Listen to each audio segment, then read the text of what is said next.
یہ اسلام آباد جہاں پر سربراہ JUIF مولانا فضل الرحمان پریس کانفرنس کر رہے ہیں اور بڑی خبر یہ ہے کہ پرویز خٹک کے بھائی لیاقت خٹک نے JUIF میں شمولیت اختیار کر لی ہے۔ پر نہ حیا آئے نہ اس پر وہ شرمندہ ہو، وہ اس قسم کی گفتگو کرتا ہے اور ہمارا حاکم ہے۔ ہم نے تو آج تک تمہاری ذات کو چھیڑا نہیں ہے، ورنہ تمہاری ذات اور ذاتی کردار کی لاس اینجلس لے کر ڈی چو تک کی بدبودار اور تعفن کردار کا ہمیں پتہ نہیں ہے کیا؟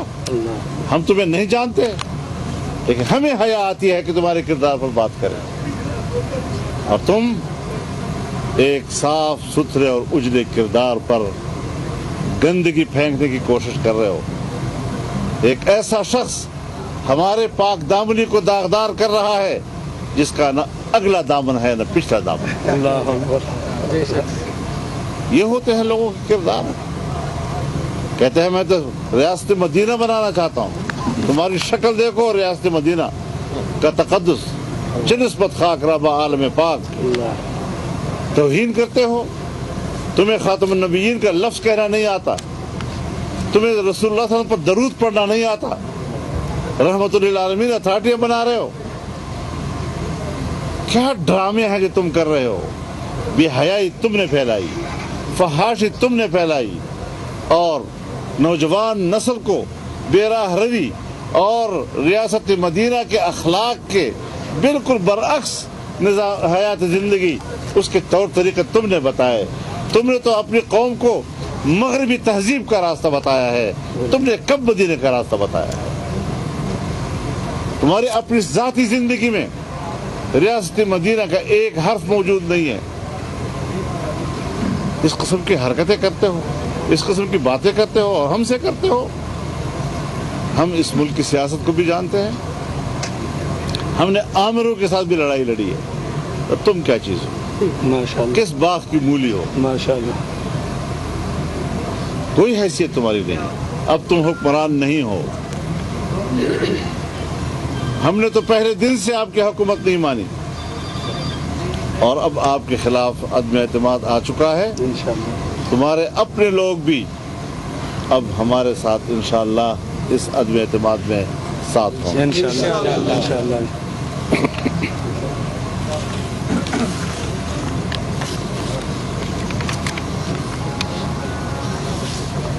میرے محترم دوستو، یہ جو آج کل وہ ہمیں دنیا کی سیاست تم نے اقتدار میں آنے کے لیے دھاندلی کو پلاننگ دی ہے، اور اس پلاننگ سے تم نے دھاندلی کر کے اقتدار حاصل کیا ہے۔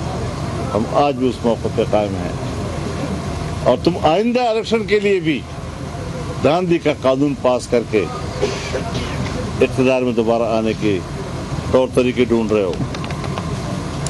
تمہاری فارن فنڈنگ امریکہ میں ہوئی ہے، اور میں حیران اس بات پر ہوں کہ آخر ہمارا الیکشن کمیشن اس حوالے سے فیصلہ کرنے میں کیوں تاخیر کر رہا ہے۔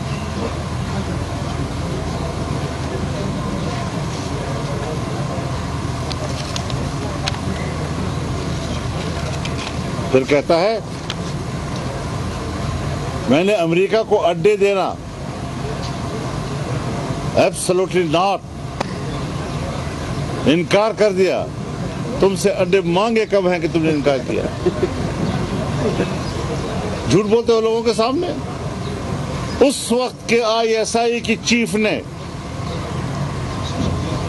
جو سیکیورٹی کمیٹی کو بریفنگ دی ہے، اس نے اس بریفنگ میں کہا ہے کہ امریکہ نے ہم سے کوئی اڈے نہیں مانگا، اور اگر اس نے مانگ لیے تو انکار کر سکتا ہے؟ تم نے CPEC تباہ نہیں کیا اسے کہنے پہ؟ تم نے ملک کی ترقی کے تمام منصوبے ناکام نہیں بنائے؟ تم نے ملک کی ترقی کا سفر جام نہیں کیا؟ پاکستان کے ساتھ اس سے بڑھ کر اور دشمنی نہیں ہو سکتی۔ تو اپنی حقیقت سمجھ لو کہ را اور موساد کے گٹھ جوڑ سے امریکہ کی سرپرستی میں پوری دنیا میں تمہارے لیے لابی ہوئی اور تمہیں اقتدار میں لایا گیا۔ آج بات کرتے ہو ہمارے ساتھ کہ غیر ملک کے لوگ مجھے ہٹا رہے ہیں؟ ہاں، جنہوں نے تمہیں غلام چنا تھا اور تمہیں اپنی غلامی کے لیے چنا تھا، تمہارا آقا بھی تم سے مایوس ہو گیا ہے، تم اتنے نااہل ہو۔ کل علی مولا اینما یوجہ لا یأتی بخیر۔ قرآن کریم ایک ایسے غلام کہ جو اپنے آقا پہ بوجھ بن جائے، کہتا ہے جدھر جاتا ہے خیر ساتھ نہیں لاتا۔ یہ اس کا مصداق ہے آج کل۔ تو اس حوالے سے ہاں، آپ کا اپنا ایڈوائزر ہے، اور معید یوسف صاحب، اس ایڈوائزر نے کہا کہ امریکہ نے، جو امریکہ سے آیا ہے، جو امریکہ سے آپ نے لا کر اپنے مشیر بنایا ہے، وہ کہتا ہے کہ کوئی اڈے امریکہ نے نہیں مانگے۔ تو آپ کہاں سے بول رہے ہیں کہ امریکہ نے اڈے مانگے اور میں نے انکار کر دیا؟ تمہارے اوقات ہے کہ تم انکار کر سکو؟ بڑی بڑی باتیں کرنا، یہ وقت گزر چکا ہے تیرا۔ اب تم بے نقاب ہو چکے ہو، اب تم ایکسپوز ہو چکے ہو، اب دوبارہ وہ باتیں نہ دہراؤ، وہ دن گزر گئے۔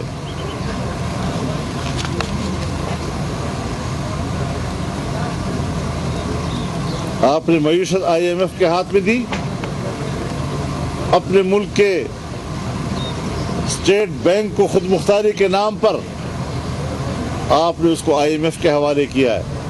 آج وہ نہ حکومت کو جواب دہ ہے، نہ کابینہ کو جواب دے، نہ پارلیمنٹ کو جواب دے۔ اگر وہ جواب دہ ہے تو IMF کو جواب دے۔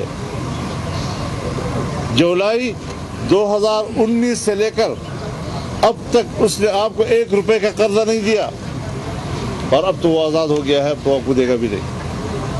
دنیا آپ کو قرضہ دینے کے لیے تیار نہیں ہے کہ آپ واپس نہیں کر سکتے۔ زر مبادلہ کے ذخائر میں 1 روپیہ قرضے کا ہے اس وقت، اپنے پاکستان کی کوئی کمائی اس میں شامل نہیں ہے۔ یہ تمہاری حالت ہے، اور اس حالت میں تم ہمیں گالیاں دیتے ہو۔ مشکل یہ ہے کہ ہم شریف لوگ ہیں، ہماری زبان پر گالی آتی نہیں، ہماری زبان پر گالی آتی نہیں ہے، اور پورے ملک میں ہمارا کارکن بھی گالی نہیں دے رہا ان کو، جواب گالی میں نہیں دے رہا ان کو، کیونکہ ہماری تربیت ایسی ہے الحمدللہ، اور ہم اپنے مقام سے گرنے کے لیے تیار نہیں ہیں۔ ہم جس مقام پہ ہیں اسی مقام پہ رہنا چاہتے ہیں، ہم گرتے نہیں ہیں، اقتدار میں ہوں یا نہ ہوں، لیکن اپنا جو ایک مقام ہمیں شریعت نے بتایا ہے اور حق راستے کے کردار کا ایک منہج ہمیں عطا کیا ہے، ہم اس پہ قائم ہیں انشاءاللہ العزیز، اور اسی کے مطابق ہم آگے بڑھیں گے۔ میں ایک بار پھر جناب لیاقت خٹک صاحب کو اور عبدالاحد خٹک صاحب کو خوش آمدید کہتا ہوں، اور ان کا شکر گزار ہوں، اور ان کے لیے دعا گو ہوں۔ وآخر دعوانا الحمدللہ۔ ماشاءاللہ، کھڑے ہو کے جیٹی بھی کر لیں، آپ کے ساتھ آج شامل ہوئے۔ جی یہ یکجہتی نہیں ہے، اچھی بات ہے۔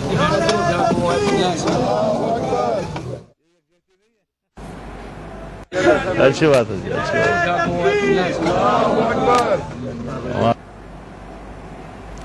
اسلام آباد میں سربراہ JUIF مولانا فضل الرحمان سے پرویز خٹک کے بھائی لیاقت خٹک کی ملاقات ہوئی، جس کے بعد میڈیا سے وہ گفتگو کر رہے تھے، اور خبر یہ ہے کہ پرویز خٹک کے بھائی لیاقت خٹک نے JUIF میں شمولیت اختیار کر لی ہے۔